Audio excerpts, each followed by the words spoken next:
Bonjour et bienvenue dans l'Invité, l'une des rares émissions qui vous propose les personnalités qui font l'actualité d'Afrique, en particulier des Comores. Aujourd'hui, nous sommes en direct avec Saïd Ahmed Saïd Abdellah, ancien secrétaire général du Conseil d'État pendant le régime des élites, le premier régime de 1999 à 2002. Il est aussi fondateur et président du Comores, un parti politique qui s'appelle Comores Alternatif, auteur du livre Comores d'une république à l'autre, sorti en 2011, édition Salakante, et aussi Comores pour l'indépendance économique et financière pour l'archipel des Comores, sorti en 2014, édition L'Harmattan. Il est mon invité de cette émission. Bonjour Saïd Ahmed, Saïd Abdellah, vous êtes à Paris. Bonjour. Merci d'avoir accepté cette interview de Comores TV. Tout d'abord, en tant que politicien du parti Comores Alternatif, pourquoi ce parti? D'abord, je voudrais vous remercier l'équipe qui dirige Comores Télévision Internationale, qui permet aux jeunes et aux autorités politiques comoriennes de la diaspora de s'exprimer, d'intervenir, et j'espère que vous allez développer pour nous permettre d'aider les Comoriens, de savoir ce qui se passe aux Comores et surtout apprendre aux Comoriens que le pays, ça s'organise, ça se prépare et la gouvernance, c'est une question de projets et d'idées. Oui. C'est ça la notion de Comores Alternative. Pourquoi Comores Alternative? Je vous remercie d'avoir posé cette question parce que nous avons connu déjà 42 ans d'indépendance. Sur la même longueur d'onde, nous proposons une autre façon de diriger les Comores. Oui. C'est pour cela que nous avons proposé Comores Alternative. Une autre alternance qui n'est pas celle qui consiste à mendier, qui consiste à être assisté, qui consiste à nommer ou à désigner ceux qui sont proches, mais pas ceux qui sont compétents. Nous voulons prioriser la compétence, la connaissance, avant toutes les idées de proximité. Oui, en tant que politicien, vous avez rédigé un livre intitulé « Comores d'une république à l'autre ». Ça parle quoi exactement, ce livre? Quand j'ai gouverné, j'ai dirigé avec Azali, bon, diriger c'est trop exagéré, mais j'ai participé à la gouvernance de Comores de 1999 à 2002. Oh, et pendant la crise séparatiste d'avant, bien sûr. Pendant la crise séparatiste, donc j'ai vu ce qui se passe dans les systèmes. J'ai voulu, en écrivant le livre Comores d'une république à l'autre, commencer de l'autonomie interne, là où on parle de Saïd Mohamed Cheikh, jusqu'en 2002, de la gouvernance d'Azali Assoumani, pour dire qu'est-ce qui marche, qu'est-ce qui ne marche pas. Parce que le problème des Comores, le premier problème des Comores, il n'y a pas d'État. Un État, ce n'est pas le bureau à Moroni, ni le bureau à Mitsamoudou ou à Fomboni. Un État, c'est une administration de nos petites villes et villages jusqu'à la capitale. Et ça n'existe pas. Donc, le premier livre, ça parle des institutions, des propositions d'un autre État. C'est pour cela que j'ai intitulé Comores d'une république, les différentes républiques, à une autre, à celle que nous, au sein de Comores Alternatives, on propose. Un État central, décentralisé. Donc, vous proposez un changement institutionnel, comme vous dites. C'est ça, M. Saïd? Oui, on propose un changement constitutionnel. Heureusement, après plusieurs années, 15 ans de tournante, les Comoriens se sont aperçus que ça n'a pas marché. Mais qu'est-ce qui ne marche pas? C'est l'absence de cet État décentralisé au niveau de villes et villages. Je vous donne un exemple simple pour être rapide. Si vous quittez Moroni, vous allez à Ikoni. À Ikoni, dans les Bambao, c'est une des grandes villes de Comores. Mais il n'y a pas l'État. Parce que l'État, c'est quoi? C'est d'abord la commune. Nous avons toujours crié, en parlant à l'ancien gouverneur Mouni, qu'on ne peut pas faire des communes en regroupant les villages. Mais chaque ville et village doit être une commune. Après, on fait une fédération de communes, ce qu'on appelle les intercommunales. Deuxièmement, au sein de cette commune, il y a la police, la poste, la banque, et l'État est présent. Et le peuple sait qu'est-ce que ça veut l'État. Parce qu'un État doit servir le peuple, mais pas se servir du peuple. Et nous avons constaté que depuis l'indépendance, l'État ne sert pas le peuple comorien. Le peuple comorien n'a jamais profité de l'État de Comores. C'est le peuple qui aide l'État, ce qui est dommage. C'est le peuple qui font des routes, qui construit des maisons. ce qui est dommage. C'est le peuple qui donne l'éducation aux enfants, ce qui est dommage. Ça, c'est le rôle de l'État. Donc l'État est inexistant dans notre pays. C'est pour cela que nous demandons la refonte de ces systèmes. Heureusement, j'espère qu'on va modifier la Constitution en supprimant des institutions inutiles et budgétivores comme le gouverneur des îles, comme les commissaires, comme le conseil des îles. On va faire des régions. Nous, on a proposé au sein des Comores alternatives qu'il y ait 3 régions à la Grande Comore, c'est-à-dire les Mbadjini et les Limani associés, et depuis les Hambou jusqu'à Aïtsandra, Oui. deuxième région. Oui, pardon, M. Saïd Ahmed Saïd Abdellah, votre parti politique, comme vous le dites tout à l'heure, soutient les idées de ces assises, si j'ai bien compris. On a, Azali, nous, quand il y a eu les élections en 2016, dont je voulais aller, mais on m'a bloqué, Oui. par d'autres raisonnements qu'on n'a pas le temps d'en expliquer, mais on a soutenu Mohamed Ali Soali, qui n'a pas gagné avec tous les moyens qu'il avait à ses moyens, Oui. dans ses mains. Oui. Donc Azali a lancé l'idée d'émergence. Qu'est-ce que ça veut dire émergence? C'est-à-dire soulever le pays vers un niveau économique de développement comme le Singapour, comme l'île Maurice. Oui. Et nous, de le début, l'objectif de Comores Alternatives, c'est d'abord favoriser l'économie de Comores. Et comme il a lancé cette idée, on dit, on le soutient. Donc, nous, on soutient la gouvernance d'Azali. Oui. Et si il y a quelque chose qui ne va pas, on le dit, ça ne va pas. Oui. Donc, on le soutient sans amitié. On le soutient par objectivité d'un projet qu'il a lancé, celui de l'émergence des Comores, que nous croyons qu'on peut le faire, mais il faudra qu'on se donne le moyen d'y arriver. Donc, votre parti soutient l'idée de changement de la constitution de l'Union des Comores, c'est ça? On soutient l'idée d'amélioration. C'est-à-dire quoi? La suppression des présidents, des vice-présidents, bien sûr, c'est ça? Non, mais nous, ce que nous proposons, d'abord, 3 choses. Oui. Au niveau de la Constitution. C'est-à-dire, on supprime le vice-président. Oui. Ça n'a pas de sens. Oui. On supprime les gouverneurs et le commissaire Oui. et les assemblées des îles. On fait une assemblée, on fait des régions, un gouvernement central décentralisé et un premier ministre issu de la majorité parlementaire. On ne veut pas de vice-président. Pourquoi un premier ministre issu de la majorité parlementaire? Oui. Dans notre pays, on a toujours tendance, ça ne date pas d'aujourd'hui, mais le président qui arrive, il nomme toujours les plus proches de lui ou bien les gens de sa ville ou de son village. Ce qui n'est pas une notion d'État. Oui. Un État est impersonnel. Un État, c'est d'abord les compétences, pas les villages ni les familles. Mais, donc, s'il y a un Premier ministre issu de la majorité parlementaire, il peut changer les donnes. Mais nous avons constaté, après 15 ans, que la tournante a permis une stabilité. Oui. Donc, nous tenons à garder la tournante. Nous souhaitons que toute modification de la Constitution n'implique pas l'arrêt de la tournante. Donc, il faut la maintenir. Il faut la maintenir. Pardon? Il faudra maintenir la tournante. Ouais. Parce que le problème de Comores, ce n'est pas un problème de personne. C'est un problème de gestion.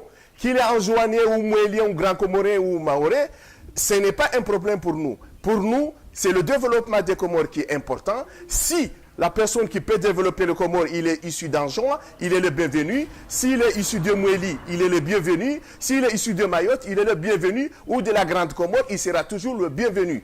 Mais la tournante nous a garanti une stabilité. Nous souhaitons vivement la maintenir, mais améliorer la Constitution.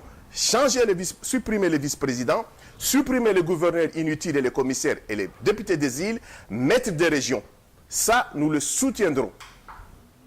Et par rapport aux propos du gouverneur de l'île d'Anjouan qui n'a pas participé dans les assises, quel est votre point de vue? Vous pensez que cela va régler Oui.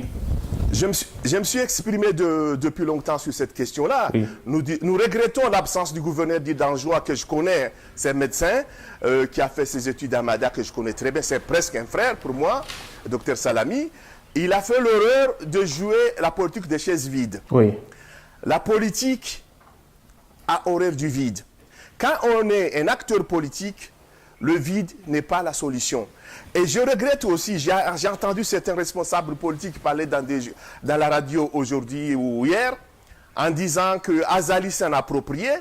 Je leur dis, si ceux qui avaient le pouvoir hier avaient accepté de prendre en main ces assises qui étaient lancées depuis 2015, août 2015, qui étaient nées par un mouvement de jeunes Comoriens, de désir de l'océan Indien, l'État avait épaulé, ils n'auront pas ce qui condamne aujourd'hui. Qu'ils ne viennent pas aujourd'hui crier leurs échecs ou leur mépris ou leur mauvaise foi en disant c'est Azali qui a fait tout le mal. Ils n'ont rien fait. Azali a fait ce qu'il pensait faire. C'est bien, c'est une interprétation. Oui. C'est mal, c'est une autre interprétation. Mais chacun fait ce qu'il peut. Ça, c'est ce qu'Azali a pu faire et nous le saluons. Nous regrettons que Dr Salami n'est pas venu. Et d'autres qui se sont absentés, peut-être s'ils étaient sur le champ, ils auront proposé leurs idées, ils auront montré au peuple comorien qu'ils sont capables de s'opposer, de s'exprimer, de donner les idées. Nous, aujourd'hui, si on soutient Azali, on ne le dit pas qu'il est saint, on ne le dit pas qu'il est beau, on ne le dit pas qu'il est le Messie des Comores, le Messie des Comores. Non, on dit mieux vaut y être que ne pas y être. Ça, c'est notre politique. D'accord. Et vous êtes auteur de plusieurs livres, notamment Comores pour l'indépendance économique et financière pour l'archipel. Vous pouvez nous expliquer brièvement le contenu de ce livre? Ce livre, je l'écris parce que je pense que parmi le deuxième malheur de Comores, c'est quoi? Je parlais de l'administration, c'est le cœur d'un État. Deuxièmement, l'oxygène d'un État, c'est quoi? C'est la monnaie. C'est la monnaie. Depuis notre indépendance, jusqu'au jour d'aujourd'hui, on n'a pas notre propre monnaie. Donc, vous voulez parler du monnaie de la franc CFA? La franc CFA, c'est quoi? C'est franc des colonies françaises d'Afrique. Oui. On peut changer l'appellation, comme ce que je regrette parmi les décisions de membres des experts, soi-disant experts sur ces assises. Oui. Ils ont dit, le franc CFA, il faut l'améliorer. Il n'y a pas à l'améliorer. Votre idée, c'est de supprimer catégoriquement, c'est ça? C'est supprimer catégoriquement. Oui. On ne pourra pas arriver à l'émergence, et j'appelle encore Colonel Azali Assoumani, oui, que si vraiment il veut faire le Comore un pays émergent, qu'il a pris l'exemple de l'île Maurice, il faudra que le Comore ait ses propres monnaies et sa propre banque centrale. Nous avons pris l'indépendance 42 ans. 42 ans. Vous imaginez qu'on doit toujours être dans un système de colonie monétaire après 42 ans des indépendances. Nous avons tous les talents. Ce n'est pas hier qu'on n'avait pas les techniciens. Je suis ravi aujourd'hui de voir des jeunes comme vous qui peuvent faire des communications, qui peuvent expliquer. Il y a des jeunes économistes comoriens. Pourquoi ne pas favoriser le talent? Je vous cite des exemples pour ne pas être long. Oui. Je salue par exemple l'acte de Salim Turki, qui a pris le jeune de la diaspora, qui l'est lancé dans l'équipe nationale comorienne. L'équipe nationale comorienne était grandiose. Mais au lieu de l'honorer, de lui donner des médailles, on l'a humilié. Ça me fait mal. Parce que je préfère le talent que les incapables. On arrive pas. Si on veut jouer un match de première division, on ne prend pas des joueurs de deuxième division. Chaque équipe a sa classe. Oui. Donc c'est ça ce que nous priorisons. Si on veut arriver à un pays comme l'île Maurice, nous devons prendre les exemples. Si vous voulez ressembler à quelqu'un, regarde comment il marche, regarde comment il s'habille, regarde comment il parle. Si on veut être comme l'île Maurice, on doit avoir notre monnaie comme l'île Maurice, notre banque centrale comme l'île Maurice et une banque qui lance le développement économique. On ne peut jamais arriver sans une monnaie, on ne peut jamais arriver sans faire une politique monétaire, ce qu'on appelle expansive, c'est-à-dire lancer l'économie, lancer les grands travaux. Oui. Pour lancer les grands travaux, construire des routes, on ne peut pas construire des routes ou construire des hôpitaux en mendiant, oui, mais en ayant notre propre monnaie. Au début, vous nous avez dit que la candidature que vous avez déposée en 2016 a été refusée puisque vous avez dénoncé cette monnaie coloniale. Est-ce que cette formation est formelle, M. Seïd? Oui, on me l'a dit. Un des représentants au Comores, on me l'a dit que c'est parmi mes malheurs. Parce que je sais qu'il y a eu beaucoup de monde qui ont payé de leur vie à cause de la zone franc. Oui. Vous savez que Joseph Tchoupiang, qui est un Camerounais, qui était un expert économiste de la Banque mondiale, il est trouvé mort dans sa voiture parce que c'est le premier à écrire un livre sur la zone franc. Et vous savez pourquoi Gbagbo est à La Haye. Vous savez pourquoi Abdoulaye Wade, on l'a chassé du pouvoir. Vous savez pourquoi Kadhafi, on l'a exécuté. Ce n'est pas parce qu'il a donné de l'argent à quelqu'un, c'est parce qu'il a voulu créer une monnaie africaine. Tout esprit qui veut mettre l'Afrique dans une indépendance, dans une voie qui peut le faire émerger, est condamné par une politique coloniale qu'on appelle avant France-Afrique. Heureusement aujourd'hui, et nous devons prendre l'occasion de prendre cette main, l'arrivée de Macron au pouvoir. Oui. C'est un jeune qui est contre le néocolonialisme, qui est contre la France-Afrique. Vous avez vu l'exemple, il a lancé la feuille de route sur la question de Mayotte. Il nous a tendu la main. Malheureusement, cette main-là, on ne l'a pas bien pris, ou on ne l'a pas pris du tout. Mais je pense qu'avec deux jeunes comme Macron, on peut y arriver, on peut mettre fin à la France-Afrique. Vous pouvez vous imaginer un président ghanéen qui a parlé chez lui et qui parle au Sénégal que nous, on ne veut plus des aides. Vous pensez qu'un président comorien aujourd'hui peut dire ça? Pour l'instant, non. Ok, Saïd Ahmed, Saïd Abdillah, une dernière question. Quel message voulez-vous passer pour la jeunesse comorienne pour terminer cette émission, s'il vous plaît? Le message que j'aimerais transmettre à la jeunesse comorienne, surtout à ceux de la diaspora. Oui, surtout à la diaspora. Nous, au sein des Comores alternatives, nous comptons beaucoup sur eux. Parce que nous espérons que les diasporas comoriens de la France et de l'Europe, et surtout de l'Afrique de l'Est aussi, vont amener le développement et l'indépendance économique et monétaire des Comores. Parce que le Comorien de Tanzanie, la diaspora de la Tanzanie nous a amené l'idée de l'indépendance. C'est eux qui sont venus avec Uhuru Nakaz. Le diaspora de Madagascar nous ont amené la notion du travail. C'est eux qui est venu avec l'idée de Mkarakara. Pour eux, il faut travailler à tout prix. Et la diaspora comorienne de la France va amener les Comores vers le développement et l'indépendance. Une autre question, un message. Oui, monsieur Saïd, pardon, monsieur Saïd Ahmed, et un message surtout à la jeunesse comorienne qui se trouve au Comores actuellement, oui. Je les appelle à nous rassembler, à être unis, ensemble, sans préjugés, pour défendre les intérêts de notre pays. Aujourd'hui, il y a une assise qui a été faite. Quel que soit le résultat qui a issu, nous devons nous rassembler, nous défendre. L'avenir des Comores dépend de nous, pas des autres. Rassemblons-nous, ensemble, nous pouvons changer le développement des Comores. Merci beaucoup, Saïd Ahmed Saïd Abdillah, président et fondateur du Parti Comores Alternatif. Nous étions en simultané depuis nos studios de Paris. Et c'est la fin de cette émission. Merci de nous avoir suivis. Vous pouvez continuer à nous suivre sur les réseaux sociaux, Facebook et YouTube, en attendant l'information continue. Merci et au revoir. Merci, Saïd Ahmed Saïd, d'être avec nous. Un clic pour voir la différence.